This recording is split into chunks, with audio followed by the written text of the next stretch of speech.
I don't really want to be at camp anymore. Me neither. What did you say? I come back to find one of my campers super upset. What is going on here? I demand an explanation immediately.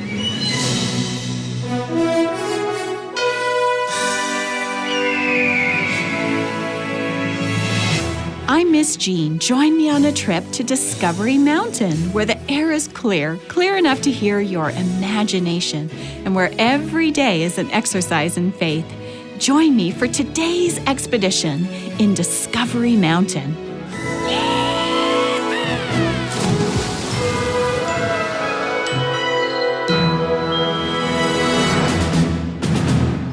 Hi everyone, Miss Jean here. Are you ready for today's expedition?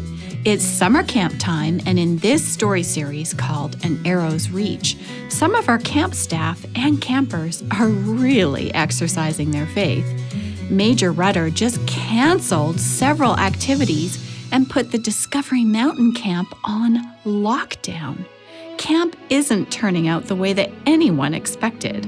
Let's join everyone for today's episode called The Raging Tempest. Dear Lord, please guide my lips as I speak to Wallace right now. Give me your wisdom and patience, and please touch his heart. I'm claiming the promise of James 1:19. Let everyone be quick to listen, slow to speak, and slow to become angry. Amen. Okay, here goes. Come on in. Major Ruhder, sir, may I speak with you, please? Of course, Miss Holt. How are the campers and staff adjusting to the new and improved Discovery Mountain summer camp? Not well, sir. Well, they will adjust. Changes take some getting used to is all. Sir, I would agree with you, but with all due respect, sir, I believe that you are out of line. Out of line? How dare you speak to your superior like that? Sir, we were hired by Ruhder and Mr. Simon to run the camp the way it has always been run. We were never given orders to change anything about the camp. The staff isn't happy, and I believe that this won't end well. Look, as I said, these things can take some time. Once everyone adjusts to the new schedule and the expectations, I think it will be a great week and a great summer. But sir, canceling the drama program, arts and crafts gone, only swimming laps, no mail for the kids, the staff isn't allowed to leave. Is that even legal? As assistant director, I need to tell you, I have big issues with this. Despite what you think I'm doing, this is for the kids. How? How is this for the kids? Please explain it to me. Look, the camper yesterday who was homesick. No letters means she won't be reminded of home. If we can keep her busy, she'll get through the week just fine. What about the drama production? A complete waste of time and resources. I've reassigned Ethan Garcia to rock climbing and to marching lessons. Turns out he has a good ear for cadence. I see. And I've ordered uniforms for the campers. Uniforms? What kind of uniforms? Well, as much as I would like to get them something much more authentic, matching t-shirts will have to do. But why? Well, it prevents bullying. When everyone has the same thing on, kids do better focusing on other things. I really think we should discuss this with Ruhder and Mr. Simon just to get their approval, and I won't say another word about it. If you want to help these kids, then you will help them adjust to the new routine. If I so much as hear a whisper that you are planning to go to Ruhder or Mr. Simon behind my back, I'll fire you on the spot. Sir? You're dismissed. Lord, what do I do now? All right, campers. Looks like canoeing's still one of the approved activities. Let's see if we can still have some fun. It's just not the same, Counselor Jake. I don't really want to be at camp anymore. Me neither. Come on, guys. We're Blackfoot Cabin. We can make anything fun. Logan, put on a life jacket. I want you in my canoe. Jake, I challenge you to a duel. A duel? Yeah. We each pick a team and then race from this end of the lake to the far buoy and then back. The first canoe back wins. You're on! We're gonna count down the line. 1, 2. 1, 2.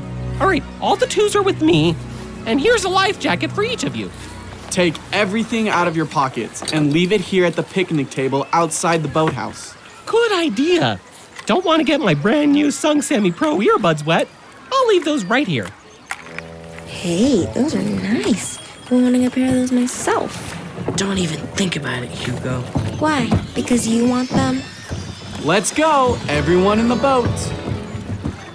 On your mark. Get set. Paddle! Go, go, go. Come on, boys. It's your counselor. We've got to win this. Paddle faster. We're taking the lead. Keep going. Paddle together. Now go. Now. Come on. Don't fall behind. Wait, I've got an idea. Hugo and Harold, you're sitting behind each other, so I want you to take these. Whoa, where'd you get those? Always be prepared. Sweet, foam water launchers. Everyone paddle so we can get alongside Caleb's boat. Good. A little closer. More. And as soon as they come around the buoy, ready? Now! Hey! Splash them with your paddles, guys. We can't let them get back to the dock dry. Harold, I'm all wet. Got you. Good job, guys. Right now they're distracted. Paddle for shore. Hurry. We can't let Jake win. Let's do it. Come on, guys. Go. We're pulling away. Dip those paddles further into the water. Great job. A little more. Come on, so close. We did it. Woohoo! Great job, boys. Good work, fellas. Maybe next time. Counselor Jake, I see why they call you the Prank King. Where in the world did you get those foam water launchers? I hid them in the canoe last night after dinner. That's impressive. Well, thanks, Hugo. All right, everyone, get your stuff off the picnic table. Don't want to forget my earbuds. Wait a second, where are they? I left them right here. I saw you leave them there, but I was putting on my life jacket. I know you took them, Hugo. I didn't. I think you did. Almost as fast as I am. I wouldn't do that. Oh, really? Yeah, right. Oh, dear, what am I going to tell Natasha when she sees I don't have them? Are you sure none of you's trying to pull a prank on me? This one's not funny. Those were a gift. All right, then. Back to the cabin. We'll talk more about this later. Harold, what did you and Hugo do? Girls' cabins, fall in. Everyone, line up in rows and columns. Now, we're going to practice our marching this morning. Girls' cabins, I believe in you. Now, when I call out, I want you to answer back, okay? Hey, mind if I join in? Archery practice isn't for another hour. Great to have you, Robin. Jump in with Natasha there. Do we have to do this? Can't we just practice the drama? Let's try to make the best of it. Besides, David's men marched, so this is sort of like drama practice. David had an army? He sure did. March first, talk later. Okay, girls, forward, march. Left, left, left, right, left. Good. I don't know, but I've been told. I don't know what I've been told. Summer camp is for the bold. Summer camp is for the bold. We play all day, worship at night. We learn to treat each other right. Play all day, worship at night. Learn to treat each other right. When life gets hard and things aren't fun, we pray to Jesus, everyone. Life gets hard and things aren't fun. Pray to Jesus, everyone. He is our strength, He is our shield, and this is why we take the field. He is our strength, He is our shield. This is why we take the field. Discovery Mountain, halt. 1, 2. Wow, everyone, great job. That was perfect. Okay, break time. Everyone get some water. Loved the cadence. Not sure Wallace will approve, but made me want to march. Ethan! Oh, Major, sir. I didn't see you there. I was watching from a distance, son. Excellent job. I couldn't hear what y'all were saying, but it looked good. Hey, kids, be sure to stay in straight lines and swing your arms together. Keep it snappy now. Continue on. I'm off to check on the swimmers. Thank you, sir. Whew, that was close. I wonder if he'll be like that the rest of the week, checking up on everyone all the time. I sure hope not. I wish that we were in the drama tent. We all do. Mr. Garcia, can you tell us more of the story of Jonathan and David? Sure, we have a couple of minutes. Now, David and Jonathan had become best friends, probably closer than brothers. But after David defeated Goliath and started to help lead Saul's army, King Saul became really jealous of David.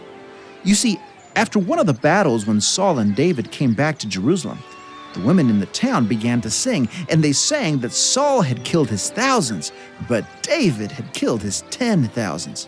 Saul became incredibly jealous. Yep, Saul would go into fits of rage over David and his jealousy, and then he would become depressed and feel bad about what he'd done. He did, however, like to hear David play his harp, and it usually helped to calm him down. Oh, like Miss Joyce plays the harp. Good point, Charlotte. If we were still doing the drama, I would have asked her to play the harp during those scenes. That would have been really neat. Yeah, Saul liked the harp until the day he threw a spear at David.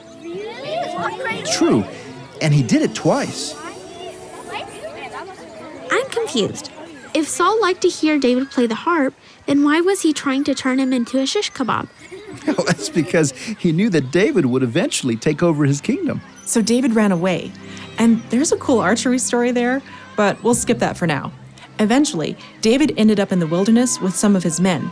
They traveled from town to town, living in caves, and the people of the area found out that he was nearby and brought their families to stay with David and his men in the wilderness for protection. David was their protector.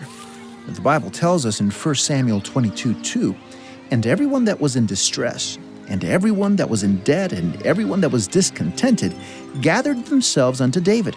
And he became a captain over them. And there were with him about 400 men. Well, we better get back to marching. Don't want to get in trouble. You know what? I think we need to practice the drama. What? But how? Yes, let's do it. It's not Discovery Mountain Camp unless we do. We'll just have to do it in between the assigned activities. I'll figure something out. But if God allows us to have the drama production at the end of the week, I want us to be ready. I'll talk to Joyce about it. After all, Romans 8:31 says, if God is for us, who can be against us? Let's pray about it right now. In faith, the campers stopped right in the middle of the field and prayed. We'll take a short break and find out how the rest of their camp day is going right after this. Hi, Kate Browning here. I play Kylie on Discovery Mountain. Take an adventure with your friends in Discovery Mountain in the book Mission Forgiveness. In this interactive faith adventure, you decide what happens next. Find Mission Forgiveness at discoverymountain.com/store. Hey, it's Sean Boonstra, Speaker Director of The Voice of Prophecy, the ministry that brings you this program. Has Discovery Mountain been an encouragement to the children in your life? Weekly Discovery Mountain episodes are made possible through the generosity of our supporters. Would you like to join us as a supporter? Find out how you can receive a Discovery Mountain t-shirt as a thank you gift. Call us at 1-877-566-7365 today. That's 877-566-7365.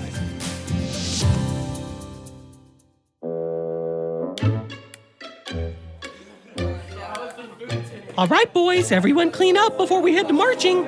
The girls should be just about done at the field. Harold, can I talk to you? Sure, what's up? We haven't been hanging out a lot this week, and you're my best friend, but you're spending all your time with Hugo. You two are thick as thieves. Thieves? Why would you say that? It's just a saying. Hugo's cool. You should hang out with us. Is he? I don't know. Boys, please let me know if you find my earbuds. You won't get in trouble, I promise, but it really isn't funny if it's supposed to be a prank. So, is Hugo stealing? Did he take Jake's earbuds? I don't know. Quit being so nosy. I'm worried about you. I don't think he's being a good influence on you. He got in trouble yesterday for shooting the arrow in the air too. Hey guys, what you talking about? Nothing? We're talking about you. So what happened with your uncle yesterday? Oh, Uncle Ethan was cool about it. I have some chores to do for the camp later, but no biggie. Seriously? Anyone else would have been sent home. Yeah, but they know that's what I really want, so they won't do it. Hey, Harold, think Logan can keep our secret? I have some, stuff in my pockets again. Can you promise not to tell Jake something, Logan? I don't feel right about doing that. Please? This is really cool. We aren't hurting anyone. I want to show you something. Maybe. What is it? Follow me. We gotta go outside for a minute. This is so cool. Wait till you try it. Things aren't going well in Jake's boys' cabin. Let's visit Natasha and her girls' cabin and see how they're doing. Hey, Charlotte. Joyce told me you were going to write a letter to Cody. Yeah, but there's no point now. Major Ruhder said no mail. Well, you let me and the other counselors worry about that. I think you should write a letter to him anyway. Do you think you could change Major Ruhder's mind? Well, I'm going to talk to Joyce this evening. Counselor Natasha, I just want to go home. I was really excited about being at camp this year, but now I'm not. I know. I think the rest of the kids feel the same way. But we're going to figure this out, I promise. I really wanted to make the costumes for the drama production. You heard what Mr. Garcia said. We're going to practice anyway, which means we're going to need you to keep working on the costumes. So, I brought you something. The King Saul costume. You have it. And you get to work on it. I'm going to step outside for a few minutes to see if I can get something special for our cabin. Okay. Thanks, Natasha. Hey, Charlotte, what you doing? Working on the King Saul costume. So, is it true? Is what true? That Hattie is paying for you to be at camp? Hattie's foundation helps me, yeah. Me and Cody, too. Huh. So it is true. Yeah, but...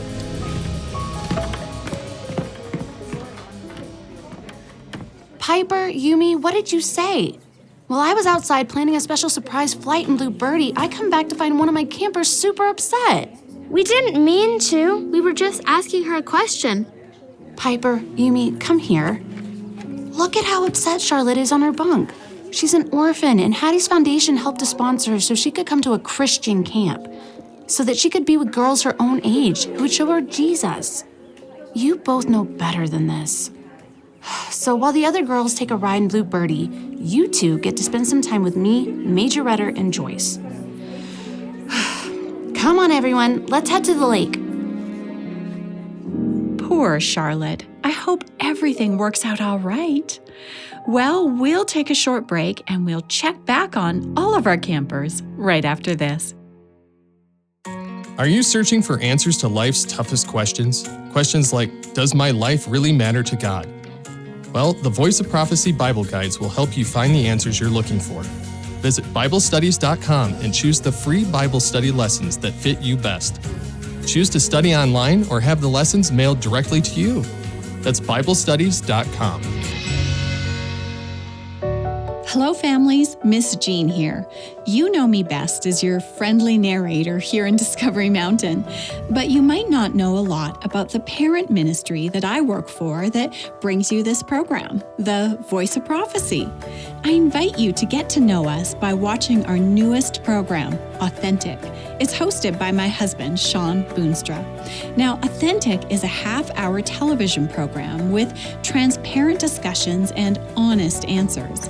Authentic will talk about everyday issues that you could be struggling with right now, all with the purpose to discover what it means to live an authentic human existence. Well, I hope you enjoy getting to know us. Oh, and you'll recognize Sean's voice. He's Chaplain Simon. So, you know us already. Visit discoverymountain.com/authentic to find quick and easy links to where you can watch.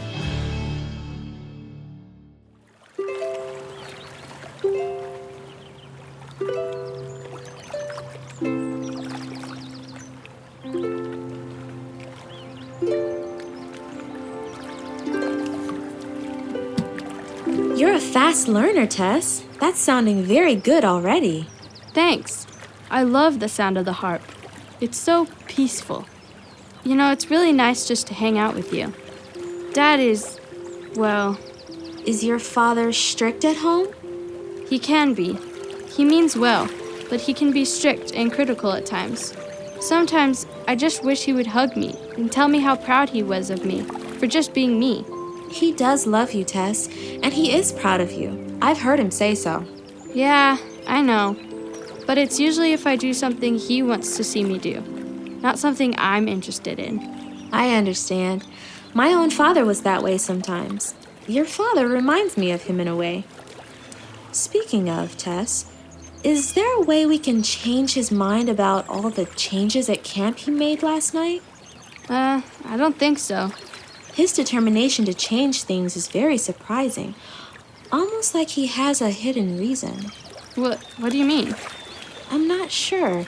Just a hunch I've been having. Could you do me a favor? I know he's your father, but if you notice anything out of the ordinary, could you let me know? Of course. I don't like the changes either.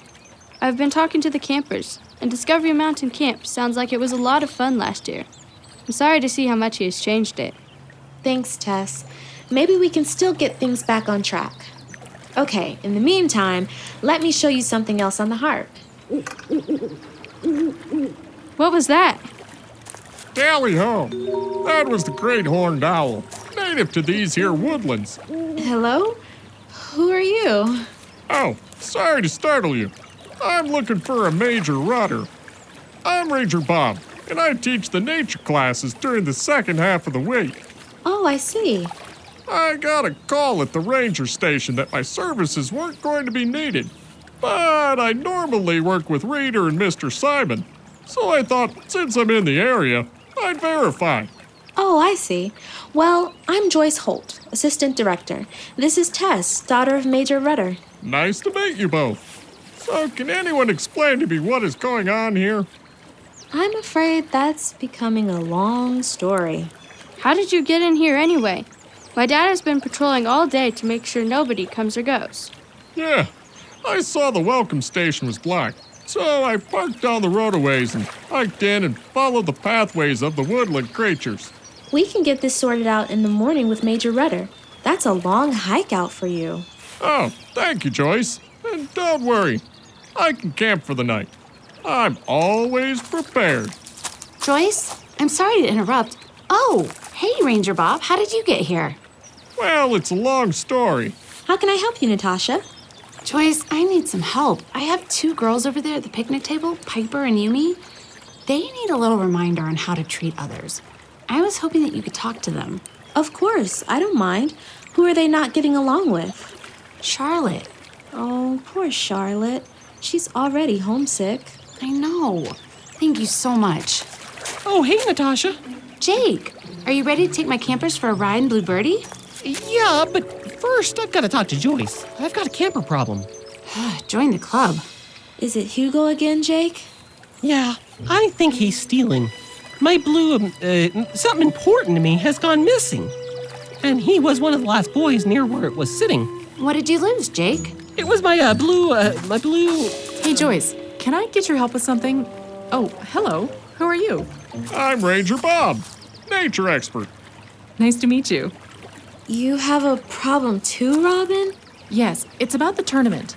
Do you mind if I take care of some camper situations first? Oh, of course. I'm sorry if I interrupted. Jake, tell you what. I need to talk to a couple of Natasha's girls first. Then we can deal with Hugo. You leave your boys here and get Blue Birdie ready to fly. Take the girls up and we can talk about what to do with your cabin after the flight. How does that sound? What is going on here? I demand an explanation immediately. Major Ruhder. Miss Holt, explain to me immediately why my staff is coming to you to solve problems. What gives you the authority to take care of any of this? Might I remind you that I am the director of Discovery Mountain Camp, and you are only the assistant director. Dad? Not now, Tess. And who are you? Hey, I'm Ranger Bob. I need to talk to you, but this clearly isn't a good time. It clearly is not. Didn't you get my message at the ranger station? Your services are not needed. You need to leave immediately. I need to talk to you about that. You're not going to talk to me about anything. Miss Holt, you're fired. Pack your things. I want you gone tomorrow. No, Dad. Major Ruhder. And you? Me? Don't even think about going near that aeroplane. Oh, I was only going to take some kids up for a quick flight. There will be no flying in that old rust bucket. How dare you insult Blue Birdie? And to make sure that nobody gets any notions about flying that plane, I'm going to use this canoe chain and an extra large padlock to chain the plane to the dock. Blue Birdie is officially grounded. No! This can't be happening. Blue Birdie is grounded. Oh no! This just doesn't seem like the Discovery Mountain camp that we're used to, does it, Director Doug? No, it doesn't, Miss Jean. Everything seems to be surrounding one person who started out meaning well and has sort of lost his way. You know, that almost sounds like a certain person in the Bible story for the drama production, doesn't it? King Saul? Yeah, that's what I was thinking. Yeah, it really does. Well, it's been a tough week for Charlotte and for Hugo and Harold. Well, for everyone. And with Wallace putting the camp on lockdown, it seems more like a summer boot camp than Discovery Mountain camp. I think he's sort of lost the purpose of this camp. I think so too. And now Joyce is fired? Ranger Bob was sent home? What do you think will happen next? Well, I'm not sure, but we still have 2 episodes left to find out. Yes. You know, Joyce mentioned a great Bible verse earlier in today's episode. That's right. Could you read that for us, Miss Jean? Already ahead of you, Director Doug. It's in James chapter 1 and verse 19. It says, "Let everyone be quick to listen, slow to speak, and slow to become angry." It seems Joyce is following that one pretty well with everything that's happened at the end of today's episode. Say, you know what could be fun? What's that? I'd love to hear what the listeners think will happen next. Do you think that the campers and staff will get word to Mr. Simon and to Reader? Send us a message at discoverymountain.com/contact and let us know. That's a great idea, Director Doug. We look forward to hearing from all of you. See you next time. You've been listening to Discovery Mountain, where the air is clear enough to hear your imagination, and where every day is an exercise in faith. To listen to other episodes and to send us a message, visit us online at discoverymountain.com. Discovery Mountain is a production of The Voice of Prophecy. Join us again next time here in Discovery Mountain, where every day is an exercise in faith. The Raging Tempest was written by Natalie Barton with Steve Phillips, produced by Steve Phillips, and post-produced in Ontario, Canada by Douglas Bruce and Danny Columbi. Recorded in Loveland, Colorado at the Voice of Prophecy Studios and in Bowmanville, Ontario.